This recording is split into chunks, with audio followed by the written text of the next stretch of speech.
이심 전심.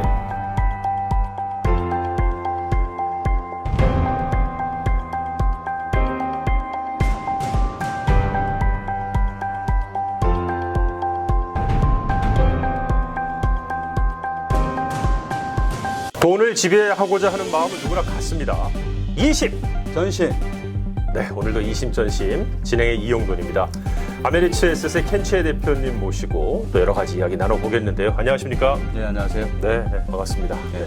제가 피치를 좀 높여보려고 했는데 네네. 안 되네요. 워낙 침착하다 보니까. 근데 오늘은 용기에 대해서 이야기를 해주신다고 그러셨어요. 네. 네. 저희가 지금 미신전심을 시작을 하면서 네. 투자에 대해서 조금 깊이 있게 철학적으로 역사적으로 한번 접근을 해보자 그렇게 말씀을 드렸잖아요. 그렇죠. 성공 투자와 관련된 용기란 어떤 것인가, 어떤 의미로 우리가 용기를 이야기하는 것인가, 네. 이제 그 내용에 대해서 좀 같이 나눠보려고 합니다. 주식 투자 이런 쪽 얘기를 하면서 용기라는 말씀을 해주시니까 못 먹어두고 뭐 무조건 일단 지른다? 뭐 이런 생각이 사실 먼저 좀 떠올라요. 네. 용기라는 얘기를 하다 보니까. 그죠. 다른 게 아니라 네. 그 우리가 성공 투자를 방해하는 요소로 그 감정에 휘둘려서 우리 허딩도 얘기했고 마켓 타이밍도 얘기했고 그리고 뭐 도박하는 심리 등등에 대해서 얘기했잖아요. 그렇죠. 그런 네. 것들이 우리가 일관성을 가지고 투자하는 것을 방해하는 요인이 된다. 이제 그렇게 말씀드렸던 거고 역시 그것과 관련해서 용기도 역시 우리의 투자를 대하는 이제 우리의 마음 자세와 관련된 이제 그런 부분이라고 말씀드릴 수 있을 것 같아요. 그렇군요. 네. 네. 첫 번째 차트를 보면서 말씀을 드리도록 하겠습니다. 네. 네. 1900년대부터 이제 최근까지 있는데 이제 네. 크게 굵직굵직한 사건들만 여기에는 있어요. 네. 사실 매년 또 뭐가 있었어요. 그렇죠. 돌아보면 네. 지금은 사실 우리가 또 코로나 환경이잖아요. 맞습니다. 이것도 네. 사실은 이제 지나가고 보면은 여기에 한 자리를 차지하겠죠. 그 이 엄청나게 어떤 큰- 지금 보여주시는 차트의 예. 등락의 자리. 예. 네네. 1920년대 말, 1930년대 다들 아시는 이제 대공황. 아, 지금 네, 차트가 뭐가 좀 시초를 내려가는 게 있네요. 예, 네네. 그게 이제 블랙 투즈데이라고 부르는 그 시기라고 보실 수가 있고, 네. 이 지금 파란 줄은 다우존스의 추이를 지금 보여드리는 네. 거고, 네네. 극락이 있잖아요. 네. 그게 이제 이 volatility 그래서 얼마나 이제 변동성이 심했는가. 변동성. 예, 그걸 보여주는 거거든요. 이 변동성이 심한 시기는 이제 마켓이 크게 떨어지는 시기라고 네, 보실 수 있어요. 네. 보시면 뭐 이제 2차 세계대전, 1차 세계대전, 세계대전을 두 차례 걸쳤죠. 네. 그리고 60년대 보시면 이제 거기 케네디 사진이 있잖아요. 그 네. 케네디 암살. 네. 그 다음엔 뭐 얼마 안 가서 이제 닉슨이 탄핵되기도 예, 했고. 임피치된 거 있네요. 예. 네네. 그리고 이제 87이었나요? 또 그때도 블랙 먼데이라고 크게 마켓이 또 크래시가 있었죠. 네네. 닷컴은 이제 그 다음 그 뒤에 있죠. 뒤에 있군요. 2000년대쯤에. 아, 네네네. 그리고 또 뭐 우리 거기에 타임에 나와 있는 건 그다음에 이제 berlin 그 월이 무너졌던 그 시기. 그리고 또 최근에는 이제 가장 최근에는 이제 2007년 8년 금융위기 때 네. 그때 이제 시스템이 한 차례 큰 어려움을 겪었죠. 전 세계적으로 금융 시스템이 그 큰 어려움을 겪었는데 그러니까 이렇게 큰 사건들을 우리가 다 지나왔다는 거죠. 이제 그럼에도 불구하고 보시면은 전체적으로 다우존스가 꾸준히 상승해온 걸 우리가 볼 수가 있겠죠. 뭐 차트상으로도 그거는 뭐 그냥 금방 눈에 보이네요. 예. 네네. 그러니까는 이런 일들을 다 극복해내고 꾸준히 그 성장해 왔다. 그러니까 전 사회적으로 그런 거죠, 그죠? 네네. 다음 차트를 제가 또 보면서 말씀을 드리면, 네네. 요거는 이제 S&P 500 기준으로 매년 어떤 성적 추이를 보였는가 이제 그거를 보여드리는 차트인데 네네. 아마 매년 마이너스가 있었구나라는 걸 보실 수가 있을 아, 거예요. 그러네요. 그죠? 이게 뭐 그 연중에 마이너스가 났던 해들도 결국은 포지티브로 클로즈한 경우들이 많아요. 그러네요. 네. 1984년부터 여기는 이제 2019년까지 데이터인데 네. 보면 뭐 마이너스 5% 이상은 항상 있었다고 보시면 돼요. 아, 진짜 그러네요. 커렉션이 네. 뭐 한 두 번만 빼고 계속 있었고 오른쪽에 동그랗게 넘버가 돼 있지만은 9.6%가 마이너스라고 보시면 돼요. 마이너스 났었다. 네네. 연중에. 네. 근데 결과적으로 이 기간 그 연간 수익률이 평균 14.4%가 돼 있잖아요. 아, 그렇군요. 그러니까 이렇게 계속 마켓이 어쩔 수 없이 등락이 있을 수밖에 없는데 네네. 그게 곧 어떤 손실로 직결되는 의미는 아니라는 거죠. 그때는 우리가 두렵고 걱정이 되긴 하지만 네. 그럼에도 불구하고 결국은 마켓이 회복을 하고 더 성장을 계속 해왔다. 이 관점을 좀 가지시라는 거죠. 그러네요. 네. 그런데 그렇게 오래 기다릴 수 없는 경우들도 있지 않습니까? 네. 그렇죠. 나의 은퇴 시기가 얼마 남지 않았다든지, 그렇죠. 뭐 내가 이제 인출해서 써야 될 시기가 온다든지, 그런 경우는 조금 다르지 않겠느냐라는 생각이 좀 갑자기 드는데요. 또 은퇴자금 같은 경우는 사실은 내가 또 인출해서 써야 되는 상황이기 때문에 맞습니다, 맞습니다. 네. 이제 이렇게 큰 손실이 발생했을 때 좀 어려워질 수 있잖아요. 그러니까 용기라는 게 결국은 이렇게 마켓이 등락을 반복하고 크게 떨어질 때도 자주 있고 한데 이제 그럴 때마다 우리가 너무 불안해하면서 그 실수를 할 네네. 필요가 없다. 그런 차원에서 용기를 우리가 지금 생각해 보려고 하는 건데 네. 그럼 다음 차트를 보면서 계속 좀 말씀을 좀 드려보려고 하겠습니다. 뭐 어쨌든 다음 차트도 결과론적으로 보면 많이 올라가 있는데요. 이게 쭉 올라가는데요. 네, 네, 네. 그 파란 색깔로 되어 있는 그 줄들이 있어요. 네, 네. 이게 보면은 지금 지난 1953년부터 역시 2019년까지 데이터인데 파란 색깔은 사실은 5%가 마이너스가 났던 시기를 보여주는 거예요. 그러니까 사실 이게 카운트가 안 되죠.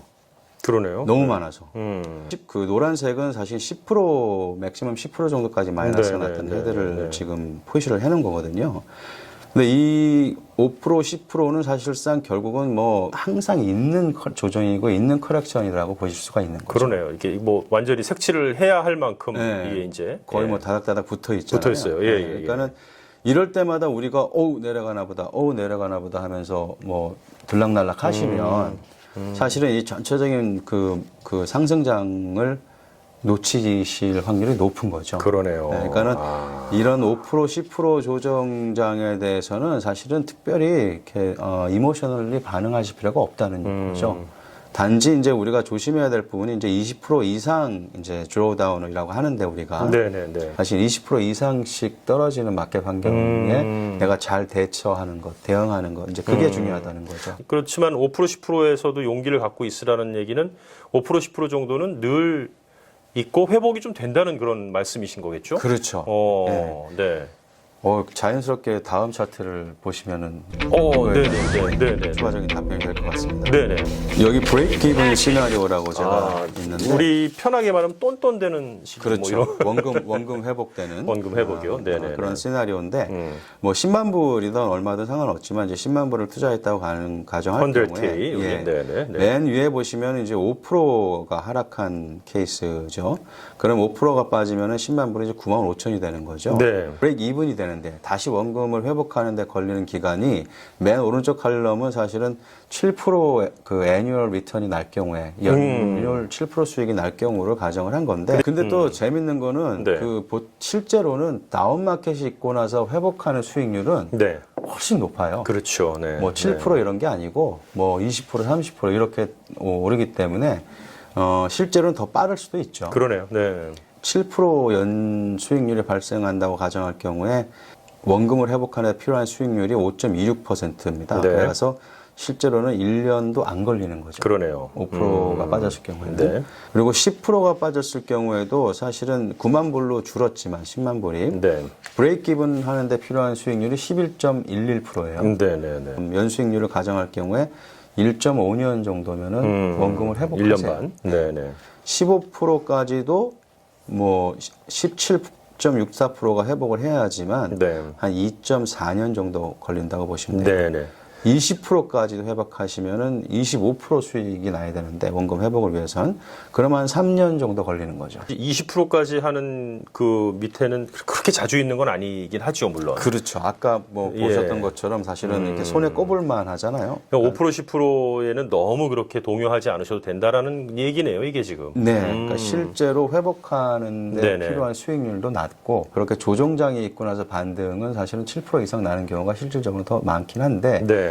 우리가 그냥 에버리지로 생각했을 때 그냥 연율 6, 7% 수익이 난다고 가정하면 원금 회복에 이 정도 기간이면 충분하다. 또 금융위기 때 그 40에서 50 사이 정도로 보고 있잖아요. 그렇게 빠졌죠. 네네. 네, 그게 실제로 한 원금까지 회복하는데 그 경우에 한 4, 5년 정도 걸렸죠. 그렇죠. 사실. 그러니까 여기 나와 있는 차트보다 더 빨리 사실 원금 회복이 됐네요. 그렇죠. 따지고 보니까. 그렇죠. 아하. 예. 그러니까 사실 30%, 40% 빠지면은 사실은 5년 이상, 7년 이상 뭐 이렇게 50% 빠지면 10년 이상 걸리잖아요. 7%씩만 수익이 나면. 그러니까 네.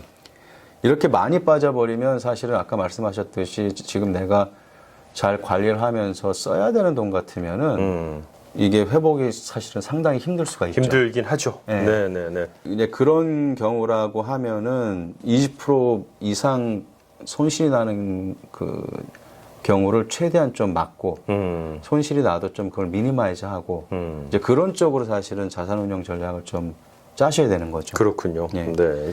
역사에 있어서 좀 어떤 한 획을 긋는 어떤 그 사건 사고가 있어야지만 나는 일이고 5% 10% 정도는 자주 이런 등락의 조정이 있는 거니까 그거를 겁내지는 마셔라. 네. 예, 그런 용기가 필요하다. 그 결론을 좀 내릴 수 있겠네요. 예. 이번 우리 코로나 환경에서 사실은 역사상 가장 빨리 많이 떨어졌잖아요. 그렇죠. 거의 한 35% 정도가 빠졌었는데. 맞습니다, 맞습니다. 네. 뭐 한 달도 안 되는 기간 동안. 그리고 나서 저점을 형성하고 지금 회복한 건 사실 또 역사상 가장 빠르거든요. 네, 맞습니다. 네. 그래서 한 해에 30% 넘게 빠지고 그 해를 포지티브로 마감한 경우가 사실 없어요. 근데 결과적으로는 뭐 16%, 18% 정도 포지티브로 마감을 했잖아요. 엄청난 35% 상승이 빠지고 있었네요. 나서. 또 그 뒤에. 네. 그러니까는 꼭 좀 심한 커렉션이 있을 때도 있지만 내가 자산운용 전략을 좀 세우시고 그런 원칙을 갖고 계시다면 그거 마켓의 등락에 너무 감정적으로 휘둘리실 필요 없이 꾸준히 투자하시는 게 사실은 성공 투자의 지름길이다. 이제 결론은 항상 같은 결론으로 우리가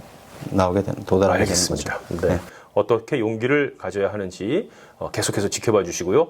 오늘 아메리츠 에셋의 켄츠의 대표랑 함께한 시간이었습니다. 다음 시간에 뵙겠습니다. 고맙습니다.